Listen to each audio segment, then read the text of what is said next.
नमस्कार।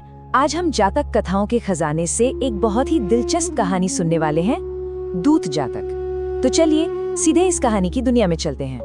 कहानी शुरू करने से पहले एक सवाल, एक ऐसी कौन सी ताकत है, सोचिए जरा, जिसके आगे राजा हो या रंक हर कोई झुक जाता है। मतलब कोई भी हो, उसकी हुकूमत चलती ही चलती है। यही सवाल हमारी आज की कहानी का सार है। जैसा कि जातक कथाओं में होता है, इसकी शुरुआत भी एक वर्तमान कथा से होती है। मतलब वो असल घटना जिसकी वजह से बुद्ध को अतीत की ये कहानी सुनानी पड़ी। तो बात उस समय की है जब भगवान बुद्ध चेतवन में थे। उनके मठ में एक भिक्षु था जिसका मन अपने रास्ते से कुछ भटक सा गया था, मतलब काफी बेचैन था। तो हुआ ये कि ये जो भिक्षु थे वो दूसरों को आराम की जिंदगी जीते हुए देखते थे और उनका मन भी डोलने लगा। सांसारिक इच्छाएं जागने लगी। उनका ध्यान, कह सकते हैं, भोग विलास की तरफ भटक गया था। और जब बुद्ध को ये बात पता चली तो उन्होंने सोचा, इसे ऐसे नहीं, एक कहानी से समझाना होगा। और बस यहीं से शुरू होती है अतीत कथा। बुद्ध हमें एक अलग ही समय और जगह पर ले जाते हैं, जहां एक राजा और उसकी एक बहुत ही अनोखी इच्छा की कहानी है। बुद्ध बताते हैं कि अपनी एक पिछले जन्म में वो बोधिसत्व थे और काशी में एक राजा के रूप में जन्मे थे, पर उन्हें राजकाज से ज्यादा किसी और ही चीज में दिलचस्पी थी, और वो था स्वादिष्ट भोजन। ये उनका जुनून था। राजा की खाने की इच्छा, उनकी ये भूख इतनी जबरदस्त थी कि रोजाना हजारों रुपए सिर्फ और सिर्फ उनके लिए तरह तरह के लजीज पकवान बनाने पर खर्च हो जाते थे। और राजा की यही प्रबल इच्छा इस कहानी में एक बहुत दिलचस्प मोड़ लाती है। अब कहानी में एंट्री होती है एक दूसरे किरदार की, और वो भी राजा की ही तरह एक बहुत ताकतवर इच्छा से मजबूर होकर आता है।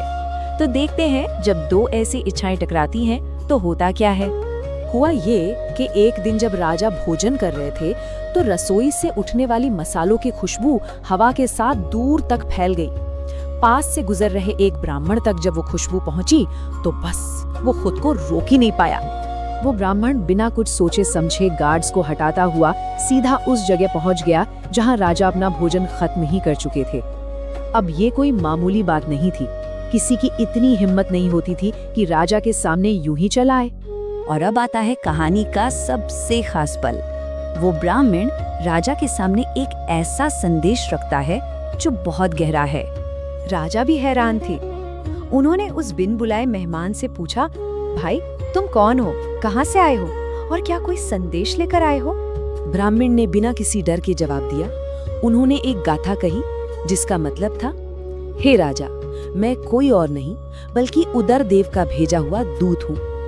आप स्वामी नहीं हैं। असल में तो ये पूरी दुनिया, ये पूरा संसार पेट देवता यानी कि उदर देव के ही शासन में है। सब उसी के गुलाम हैं। तो ये उदर देव क्या है? ये पेट का देवता। ये सिर्फ पेट की भूख नहीं है, बल्कि उन सभी ताकतवर बुनियादी इच्छाओं का प्रतीक है जो हर इंसान को चलाती है, चाहे वो राजा हो या एक आम इंसान। ये वो असली शक्ति है जो हम सबको नियंत्रित करती है। अब सोचिए, राजा को तो गुस्सा आना चाहिए था, पर नहीं, वो उस ब्राह्मण की बात सुनकर बिल्कुल भी क्रोधित नहीं हुए, बल्कि वो उसकी इस सच्चाई और बुद्धिमानी से बहुत प्रभावित हुए और बोल उठे, ब्राह्मण, तुमने तो कमाल की बात कह दी। तो अब कहानी अपने अंत पर पहुंचती है। यहाँ हमें पता चलता है कि इस पूरी कहानी का असली मतलब, इसका असली ज्ञान क्या है। राजा ने न सिर्फ ब्राह्मण की बात की तारीफ की, बल्कि उसकी जरूरत को भी समझा। उन्होंने उसे पेट भर भोजन कराया और उपहार भी दिए। क्यों?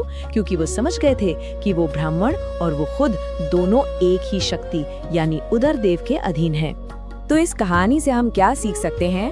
पहली बात तो ये कि भूख और इच्छा जैसी बुनियादी जरूरतें हम सब पर शासन करती हैं। दूसरी, समझदारी इनसे लड़ने में नहीं, बल्कि इन्हें स्वीकार करने और सही दिशा देने में है। और आखिर में, जब हम ये समझ जाते हैं कि हम सब एक जैसी जरूरतों से ही जुड़े हैं, तो उदारता अपने आप आ जाती है।